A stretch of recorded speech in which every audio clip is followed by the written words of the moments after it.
Hello friends, कैसे हैं आप लोग। आज का एक नया टॉपिक है SME IPO and business insurance. इसका ख्याल मेरे मन में ऐसे आया कि मैंने एक तरफ एसएमई को देखा कि they are fighting to raise funds, और दूसरी तरफ इंश्योरेंस कंपनी को देखा कि they are fighting with top line this year because 5 year plus cases are now taxable. तो ये दोनों का जो मैंने देखा, दोनों जगह दोनों समस्याएं, तो मेरे मन में आया कि क्यों ना दोनों का सोल्यूशन अगर कुछ हो जाए। तो इसीलिए मैं आज ये वीडियो बना रहा हूँ जिससे आप लोगों को हेल्प मिले। देखिए, इंडिया में लगभग 6 करोड़ एसएमईज़ हैं जिनका कंट्रीब्यूशन 35% है लगभग जीडीपी में, 45% है आउटपुट में, 40% उनका कंट्रीब्यूशन है एक्सपोर्ट्स में, और 12 करोड़ जॉब वो देते हैं। तो इतना ज़्यादा इंटीग्रल पार्ट है इंडिया का एसएमईज़। हालांकि उनकी जो समस्याएं हैं उससे इंश्योरेंस के सेल्स के लोग बहुत जानकारी नहीं रखते, इस वजह से उनका माइंड शेयर लेने में प्रॉब्लम आती है। तो देखिए, एसएमईज़ की बहुत सारी समस्याएं हैं, जैसे फाइनेंस की समस्या है, टेक्नोलॉजी की समस्या है, मार्केटिंग की समस्या है, सेल्स की समस्या है, एम्प्लॉयज़ की समस्या है, अच्छे टैलेंट वो अट्रैक्ट नहीं कर पाते हैं। तो इन सब समस्याओं की वजह से, और इससे जूझता कौन है? एसएमई ओनर, जो बिज़नेस ओनर है वो इससे जूझता रहता है, और उसके पास ऐसे एम्प्लॉयज़ नहीं होते हैं जो इस दिशा में उसको कुछ मार्गदर्शन दे पाएँ। वो बहुत ही लोनली होता है क्योंकि उसके पास लोअर सैलरी एम्प्लॉयज़ होते हैं, ज़्यादा पेड एम्प्लॉयज़ नहीं होते हैं, और कहीं से भी उसको इस तरह की कोई मार्गदर्शन मिलता नहीं है कि कैसे इन डे टू डे में कैसे इससे नेविगेट करें। तो मेरे को लगता है कि ये एक बहुत बड़ी अपॉर्चुनिटी है इंश्योरेंस प्रोफेशनल को कि जब वो एसएमई ओनर्स के पास जाते हैं, बिज़नेस ओनर के पास जाते हैं अपने बिज़नेस इंश्योरेंस सॉल्यूशंस के लिए, तो वो इसको एड्रेस करें। तो देखिए, इंडिया में कैपिटल नॉर्मली एसएमई ओनर्स अपने खुद का जो कैपिटल होता है या फ्रेंड्स एंड फैमिली से रेज करके काम स्टार्ट करता है, और एक ऐसा समय आता है कि कैपिटल की कमी पड़ने लग जाती है, क्योंकि आपको टेक्नोलॉजी भी लेकर के आना है, बिज़नेस को ग्रोथ भी देनी है, एक्सपेंशन लेनी है, प्लांट एंड मशीनरी करनी है।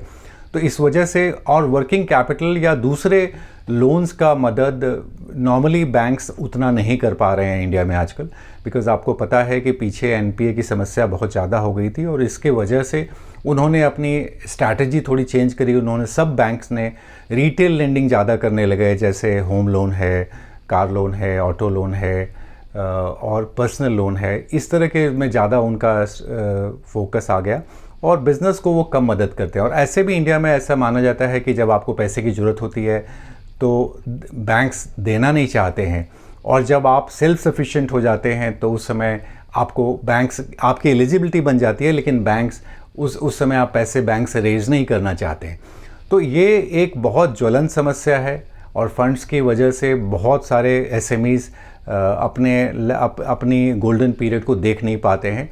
और दूसरा समस्या ये है कि उसमें एसएमईज़ के पास कोई बिज़नेस इंश्योरेंस नहीं होता, जिसकी वजह से उन एसएमई का देहांत हो जाता है एसएमई ओनर के देहांत होने के बाद, क्योंकि उसमें कोई बिज़नेस कॉन्टिन्यूटी सॉल्यूशंस होते नहीं हैं। तो ये इनको कैसे इसका सॉल्यूशन निकाला जाए।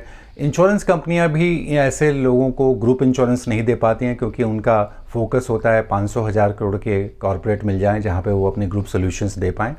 तो इसकी वजह से उनका ना ही उनके एम्प्लॉयज़ के लिए कुछ सोल्यूशन मिल पाता है, और ना ही फंड्स की भी प्रॉब्लम होती है। तो इन दोनों को हम एक तरह से सॉल्व कर सकते हैं। देखिए, एसएमई आईपीओ एक ऐसा चीज़ है जो 2012 में इंडिया में स्टार्ट हुई थी, और ये मानिए कि 2012 में जब स्टार्ट हुआ, वो दोनों ही बीएसई और बीएसई एसएमई प्लेटफॉर्म पे और एसएमई इमर्ज प्लेटफॉर्म पे 2012 में मात्र 14 आईपीओ आए थे और 127 करोड़ का कैपिटल रेज किया था। इस तरह से प्रोग्रेस हुआ। लास्ट ईयर 2022 में 109 एसएमई आईपीओ आए और लगभग 1980 करोड़ कैपिटल रेज किया था। इस साल ऑलरेडी 110 आईपीओ आ चुके हैं, 3000 करोड़ ऑलरेडी वो रेज कर चुके हैं।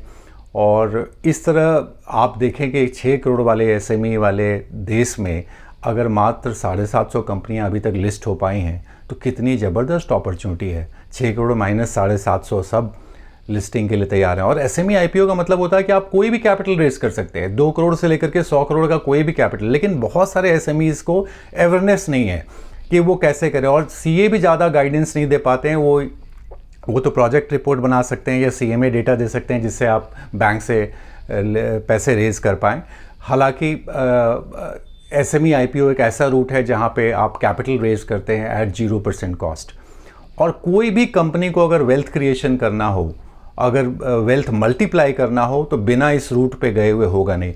याद करिए 1977 में धीरू भाई अंबानी अपने आईपीओ लेकर के आए थे और मात्र 10 करोड़ का मार्केट कैप था 1977 में, और अभी उनका 20 लाख करोड़ का मार्केट कैप है। तो क्या इस तरह की मल्टीप्लिकेशन इफेक्ट बिना आईपीओ लाए संभव था क्या? बिल्कुल संभव नहीं था। देखिए, आपके पास दो ऑप्शन है, या तो आप 100% के मालिक बने रहें और छोटी कंपनी के मालिक बने रहें, 5 करोड़ की कंपनी बनाए रखें, या आप उसको 500 करोड़ का कंपनी बना दीजिए और 75% ही अपनी ओनरशिप, 25% अपनी ओनरशिप डाइल्यूट कर दीजिए। तो एनीबडी विल प्रेफर कि वो 500 करोड़ की कंपनी का मालिक हो, भले 75% उसका ओनरशिप है। तो पर एसएमई आईपीओ के बारे में अवेयरनेस बहुत कम है। यहाँ पे हम लोगों के लिए बहुत बड़ी अपॉर्चुनिटी है कि we do this SME IPO as contribution activity for the business owners. We hand hold them, we help them right from SME के बारे में, आईपीओ के बारे में जानकारी देते हुए कि कैसे वो कैसे कैपिटल रेज कर सकते हैं, उसके लिए बुक्स की प्रिपरेशन कैसे हो, कितना नेटवर्थ होना ज़रूरी है, कंपनी की प्रॉफिटेबिलिटी का कैसे उसका बुक्स प्रिपेयर कर जाए, कैसे बुक बिल्ड किया जाए ताकि वो एसएमई आईपीओ के लिए तैयार हो पाएँ, या वेंचर कैपिटल के लिए तैयार हो पाएँ, या एंजल कैपिटल के लिए तैयार हो पाएँ। तो इन सब चीज़ों के लिए हम उनको तैयार कर सकते हैं और ये हमारे लिए बहुत बड़ा डोर ओपनर होगा। और ऐसे समय में जब 5 लाख से ऊपर की पॉलिसीज़ टैक्सेबल हो गई हैं हमारे लिए, जब हम उनके पास बिजनेस इंश्योरेंस लेकर के जाएंगे और एसएमई आईपीओ के थ्रू जाएंगे, तो will be able to win their market share, और वो हमारे को बहुत ज़बरदस्त तरीके से रिसीव करेंगे। और आपको पता है कि एक बार जैसे उनके यहाँ आप एसएमई की समस्या दूसरी हमने बताई थी मैन पावर की, कि वो अच्छे मैन पावर अट्रैक्ट नहीं कर पाते, क्योंकि उनके पास जो एम्प्लॉयज़ आते हैं वो in the absence of any retiral benefit और एनी वेल्थ क्रिएशन सॉल्यूशंस वो कॉरपोरेट में माइग्रेट कर जाते हैं, और इससे जूझता रहता है एसएमई एम्प्लॉय। तो इससे बहुत बड़ा फ़ायदा यहाँ पे ये हो जाता है कि आप उनको अपनी बिजनेस कॉन्टिन्यूटी सॉल्यूशंस दे पाएँ, उनको रिटायरल सॉल्यूशंस दे पाएँ, उनको वेल्थ क्रिएशन दे पाएँ, उनको एम्प्लॉय रिटेंशन के सॉल्यूशंस दे पाएँ। ये सब दे करके आप उनकी बिज़नेस को कॉन्टिन्यूट कर सकते हैं, उनकी बिज़नेस की कॉन्टिन्यूटी को इंश्योर कर सकते हैं। और आपको पता है कि एक बार आईपीओ ले आते हैं तो बहुत सारी रिक्वायरमेंट बढ़ जाती है उसके बाद, क्योंकि आपको बोर्ड्स का अप्रूवल चाहिए होगा, आपका शेयर होल्डर का अप्रूवल चाहिए होगा, आपकी कंप्लायंसेस बहुत बढ़ जाती हैं, तो ये सब रिक्वायरमेंट बहुत बढ़ जाती हैं। तो it is practically impossible to do anything for the promoter और for the employees after listing. तो लिस्टिंग से पहले जब आपकी लिस्टिंग का बीज आप बो देंगे तो अपने आप बिजनेस इंश्योरेंस का सोल्यूशन उनके दिमाग में आ जाएगा, क्योंकि एक बार लिस्टिंग हो गई ना, तो ये अच्छा नहीं माना जाता कि प्रमोटर अपने लिए कुछ, लिस्टेड कंपनी का प्रमोटर अपने लिए कुछ इंतजाम कर रहा है, और ये एक अच्छा कॉर्पोरेट गवर्नेंस नहीं माना जाता है। तो नेचुरली दे विल प्रेफर कि ये हमारा काम पहले हो जाए। तो आपके पास एक बहुत बड़ी अपॉर्चुनिटी है, इसको आप एसएमई आईपीओ का कॉन्सेप्ट लेकर के बिजनेस ओनर्स के पास जाएं, उनका माइंड शेयर गेन करें, और इसी बीच में आप अपनी बिजनेस इंश्योरेंस के सॉल्यूशंस दे दें। तो जैसे एक कॉर्पोरेट का एक लाइफ स्टेज होता है, जैसे एक इंडिविजुअल की लाइफ स्टेज होती है कि आप अर्निंग स्टार्ट करते हैं, आप मैरिज होती है, किड्स होते हैं, रिटायर होते हैं, सिमिलर रिक्वायरमेंट, सिमिलर एसएमई का किसी भी कंपनी का होता है कि वो पहले स्टार्टअप फेज में होती हैं, फिर ग्रोथ फेज में होती हैं, फिर सैचुरेशन आता है, फिर डिक्लाइन होता है। और हमारी जो बिज़नेस इंश्योरेंस की मैपिंग होती है वो भी उनके लाइफ स्टेजेस के हिसाब से हम लोग मैप करते हैं, कब उनको बिज़नेस कंटिन्यूटी देनी है, कब उनको रिटायरल सॉल्यूशंस बतानी है, कब उनको वेल्थ क्रिएशन बताना है, कब उनको एम्प्लॉय रिटेंशन का सॉल्यूशंस देना है।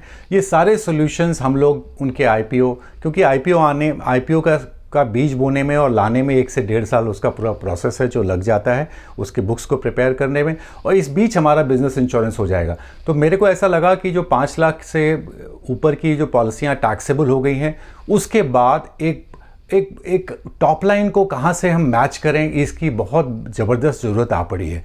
और ऐसे में ये इतनी बड़ी बिज़नेस अपॉर्चुनिटी है, इतना बड़ा है फील्ड हमारे लिए, क्योंकि 6 करोड़ हमारे पास हैं और मात्र 750 लिस्टेड कंपनियां हैं। तो इतनी बड़ी अपॉर्चुनिटीज़ है। उम्मीद है कि आपको इससे एक ये आई ओपनर का काम करेगा ये वीडियो, और आप बिज़नेस ओनर को अप्रोच करेंगे अपनी एंड बिज़नेस उनकी फंडिंग का सोल्यूशन भी करेंगे और साथ में अपना बिज़नेस इंश्योरेंस का भी काम करेंगे।